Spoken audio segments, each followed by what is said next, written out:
Cher Tidiane. Bonsoir Aram Touré, les titres de ce 20h, c'est dans un...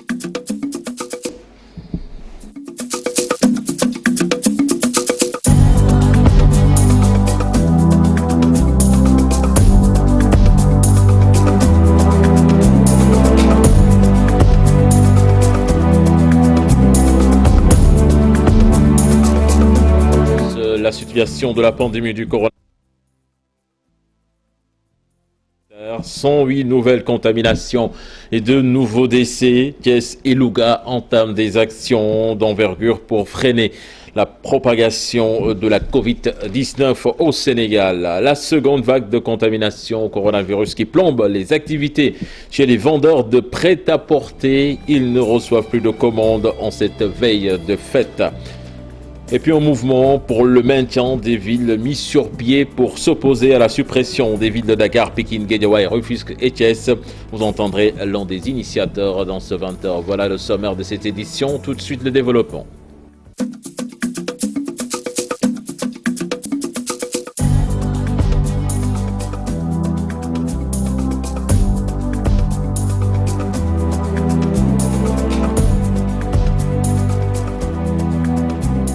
Bonsoir et bienvenue à toutes et à tous. Au Sénégal, le bilan de la Covid qui s'alourdit de jour en jour. 2 décès ont été enregistrés hier jeudi. 108 nouvelles contaminations ont été détectées, dont 59 cas communautaires. Le nombre de morts total qui s'élève donc à 357 depuis le début de la pandémie au Sénégal. Vous avez suivi dans le journal en Wolof les explications du docteur El Hadji Mamadou Ndiaye, directeur de la prévention. À Thiès, il ne se passe pas un jour sans qu'il y ait des cas. Depuis 2 semaines, les cas communautaires se multiplient. Le service d'hygiène de Thiès, de nouveau en action. Des agents sont mobilisés pour désinfecter les véhicules de transport en commun et interurbains. On voit cela dans cette correspondance signée Cheikh Anta Diop. Si, car Ndiaga Ndiaye, coxeur et femme vendeuse de fruits. C'est une stratégie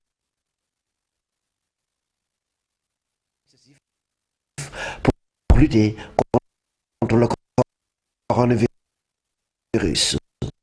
Pout a été le point de départ.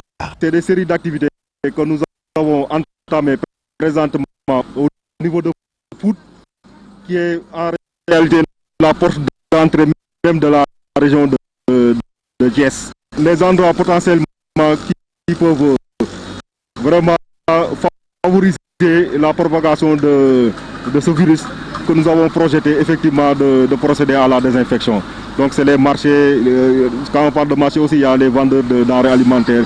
Et vous connaissez Pout avec sa particularité qu'il s'agit d'un marché aussi où il y a beaucoup de fruits. Tout est parti du constat de la récurrence du coronavirus dans le département de Thiès. C'est un aspect qui est important parce que on le sait, la division effectivement de ce virus peut emprunter les moyens de transport.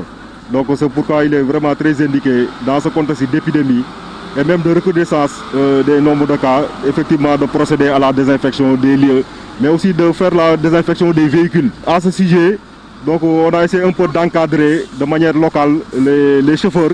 Dès lors, le port de masques et le lavage des mains s'imposent. À Louga, le service régional d'hygiène a démarré une opération de désinfection des lieux publics. Les 2 principales gares routières étaient la cible des soldats de l'hygiène et l'opération était combinée d'une distribution de masques et de gel hydroalcoolique aux passagers, mais également d'une sensibilisation sur les gestes barrières. On voit cela également dans cette correspondance signée Tchernofal. Il y a la deuxième vague, et cette deuxième vague est plus redoutante que la première. Donc, cause pour laquelle on a donné des instructions pour pouvoir couvrir les garages, les mosquées et les alentours.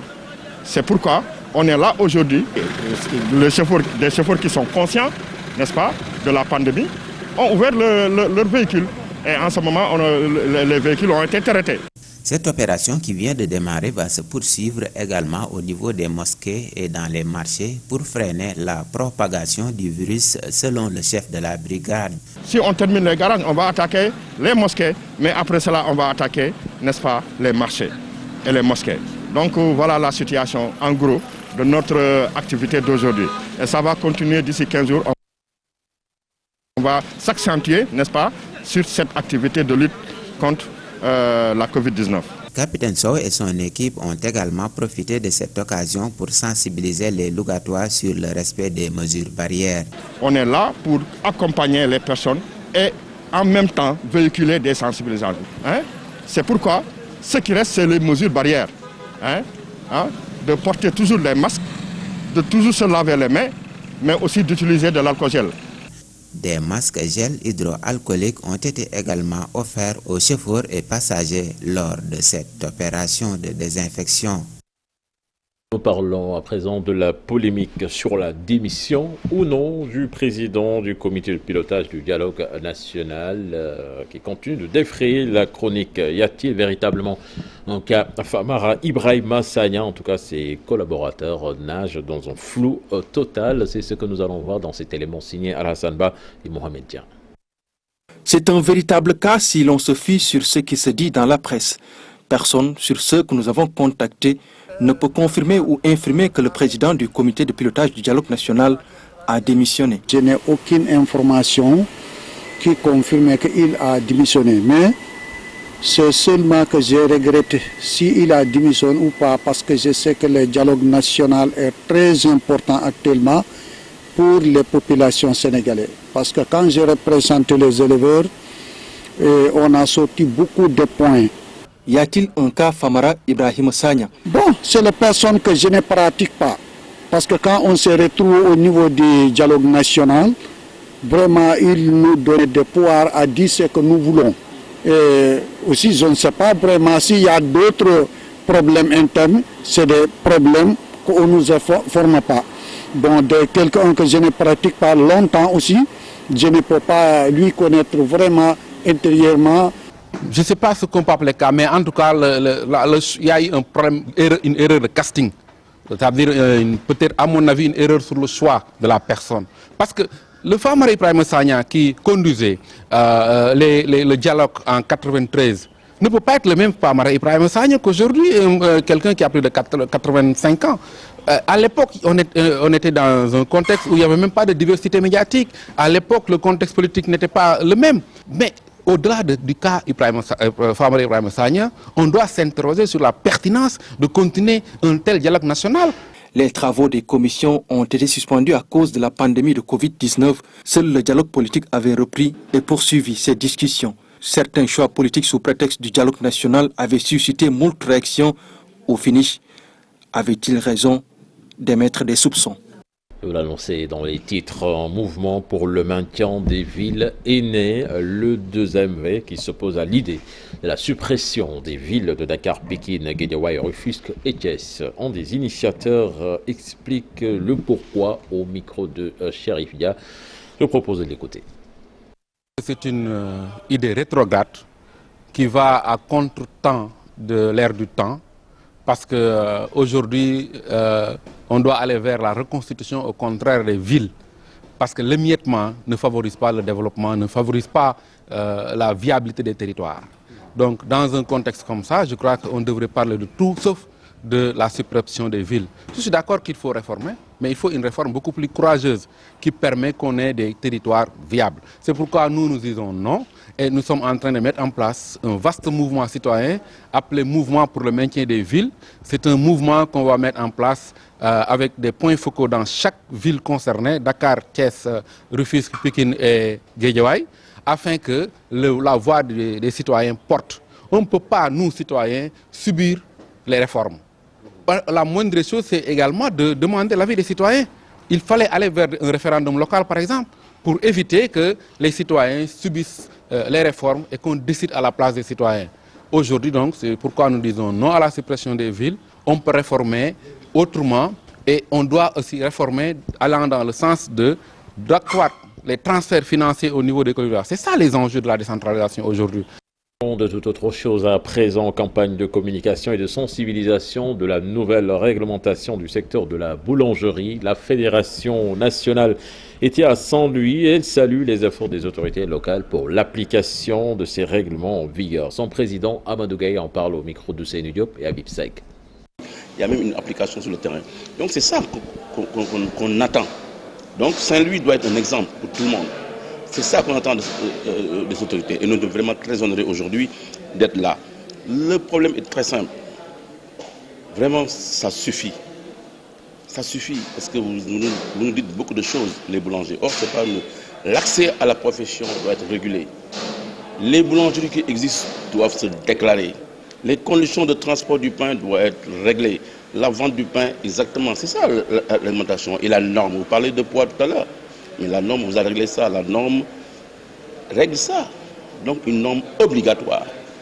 Donc, il faut qu'on arrête. Les taxis clando livrent le pain. Ça doit s'arrêter. C'est ça l'objectif aujourd'hui de cet atelier. Et nous sommes vraiment heureux aujourd'hui d'entendre l'autorité locale pour dire que nous allons appliquer. C'est ça qu'on demande. À Ziguinchor, la société civile entend accompagner les femmes à développer leurs petites et moyennes entreprises agroalimentaires. Cela a fait l'objet d'un atelier les concernant. Emmanuel Ndion, l'un des formateurs, en parle au micro de Boubacar Diassi et Lamine Mangan. On part d'abord du principe de magnifier les capacités d'initiative des communautés et notamment des femmes dans le secteur agroalimentaire avec comme perspective l'autonomie alimentaire. Le Covid est là pour nous le rappeler comme exigence qui s'impose à toute la nation pour ne pas dépendre des aléas qu'on ne contrôle pas nécessairement. Et donc ça consiste d'abord à identifier toutes les entreprises ou toutes les initiatives. En général, ce sont des entreprises artisanales qu'on identifie, qu'on encourage, qu'on diagnostique de façon participative pour voir les forces et faiblesses. Et pendant longtemps, nous avons mis l'accent sur les insuffisances technologiques, d'où le concept de Hub IIT, intégrer l'information technologique. Sur 10 moutons qui sont transités par les forêts lors de la fête de Tabaski, les 7 ont été l'œuvre d'une production locale. Cette révélation est du ministre de l'Élevage et des Productions Animales. Alice Saleh Diop présidait à Diamniadio la réunion sur le bilan de la Tabaski 2020. Je vous propose d'écouter des propos recueillis par Ahmadou Bamba Samba. Comme vous l'avez remarqué, conformément aux directives du chef de l'État, j'ai décidé de convoquer très tôt cette concertation afin que nous ayons suffisamment de temps pour une préparation minutieuse de la Tabaski 2021 prévue aux environs du 19 juillet 2021. Le marché a été bien approvisionné et des invendus ont été même enregistrés. En effet, sur un objectif fixé à 810 000 moutons, le marché a été approvisionné à hauteur de 951 125 têtes. Ces résultats probants ont pu être obtenus grâce au concours des différents acteurs de la Tabaski. Je prends la pleine mesure de l'importance de la Tabaski et ses implications économiques et sociales dans notre pays. C'est par cette note d'espoir que je voudrais clore mon propos en vous invitant à travailler ensemble pour la réussite de la prochaine édition. 3 nouvelles mini-centrales solaires ont vu le jour en cette année 2020 à Pikine grâce au financement de l'Union européenne qui accompagne ces communes dans le financement de projets solaires. Les 3 centrales ont respectivement une capacité de 85 MW et devraient fournir à près de 600 000 personnes en électricité renouvelable et à coût bas. C'est ce que nous allons comprendre dans ce sujet signé Habib Faye et Modou Diop.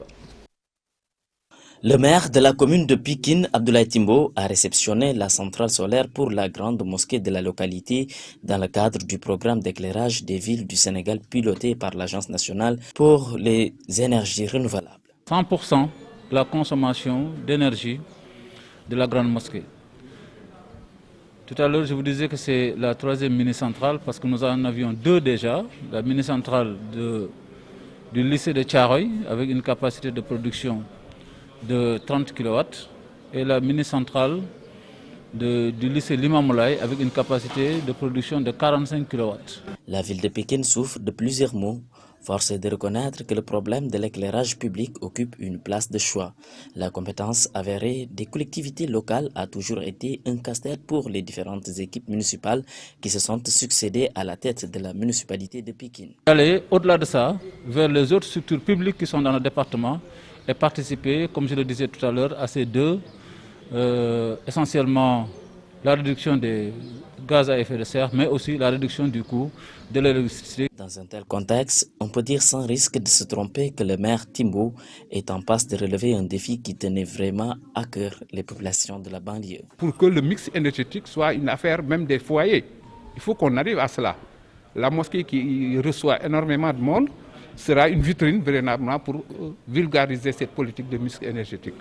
Mieux, l'actuel édile de la ville de Pikine est aussi sur le point de satisfaire une doléance qui date de plusieurs décennies. Sur ce, un amphithéâtre est prévu au sein de la grande mosquée de Pikine. Objectif, permettre aux populations d'y organiser leurs manifestations. Merci à vous, Habib Faye. Je vous l'annonçais également dans les titres de ce journal. Noël, c'est dans quelques jours et difficile pour les vendeurs d'abus de prêt-à-porter de voir des clients. En effet, la deuxième vague de contamination au coronavirus et des restrictions impactent sur ces fêtes de fin d'année. Du coup, il n'y a presque pas de commandes chez les vendeurs en ce mois de décembre, veille de fête. C'est un sujet signé Cheikh Diop et Diafaraba. C'est dans ce quartier de la capitale qu'il a installé sa boutique. John Correa vend des habits prêts à porter.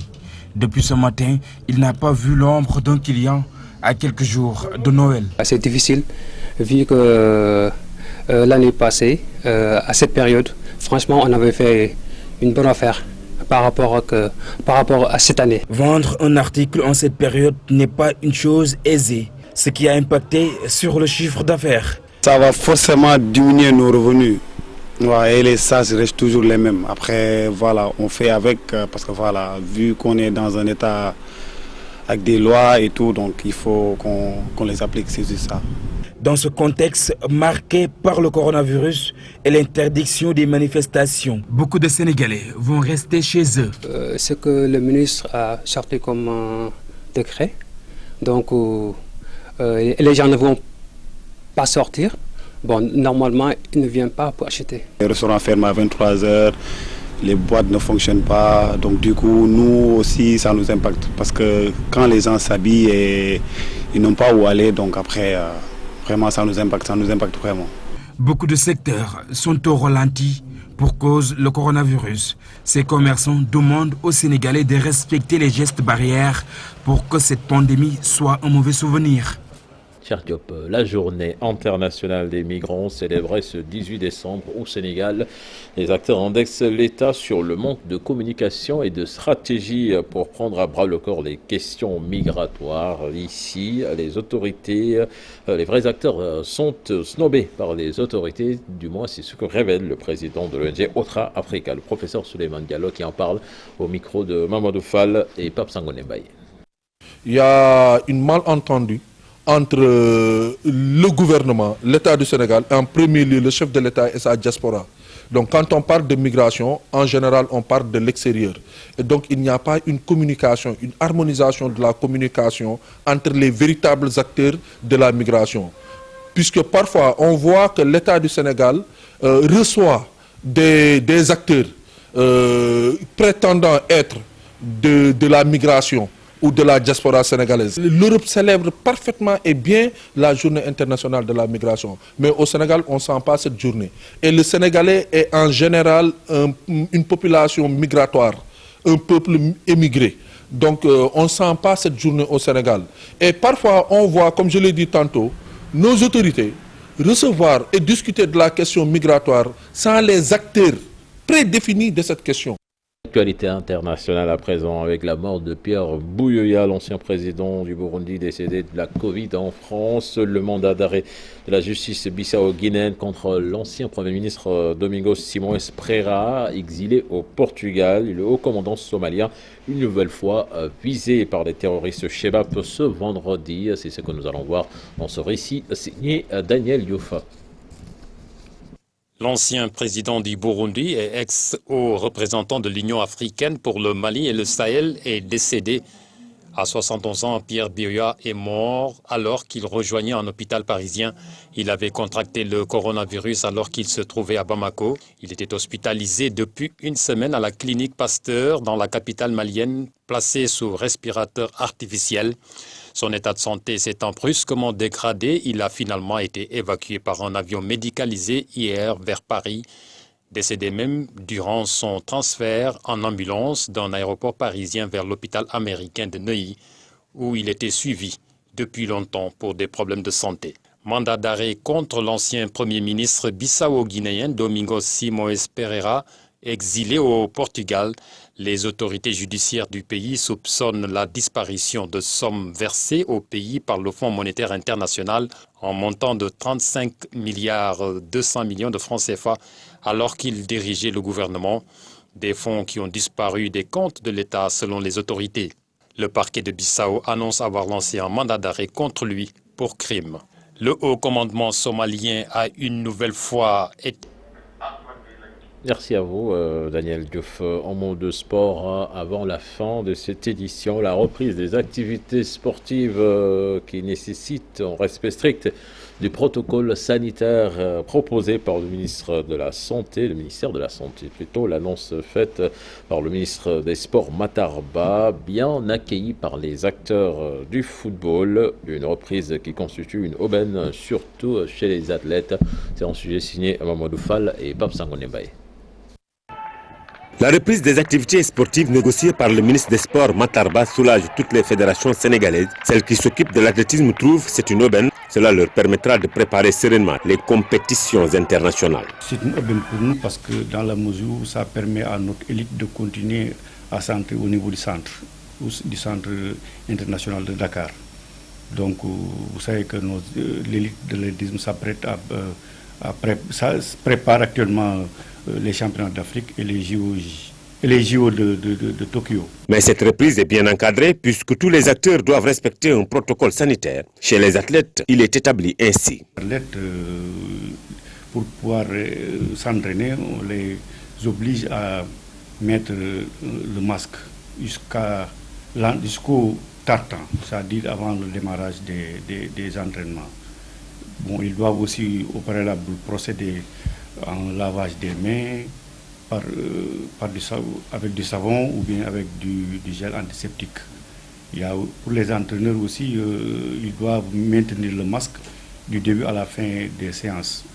Bon, l'entraîneur aussi doit détenir par derrière lui une sorte de manifeste pour enregistrer tous les athlètes avec qui il s'entraîne, pour pouvoir, en cas de pépin, pouvoir avoir une traçabilité de l'infection. D'autres fédérations sont en train de programmer pour cette reprise. Celle des courses hippiques va démarrer ce dimanche. Le football tiendra sa réunion protocolaire ce lundi. Le basket attend une réaction officielle du ministère des Sports. Les acteurs sportifs promettent d'ailleurs de veiller au respect strict des mesures barrières. Merci à vous, Mamadou Fall. C'était le dernier élément de ce 20h. La deuxième partie de Soir d'Info, c'est dans quelques instants. À vous l'antenne.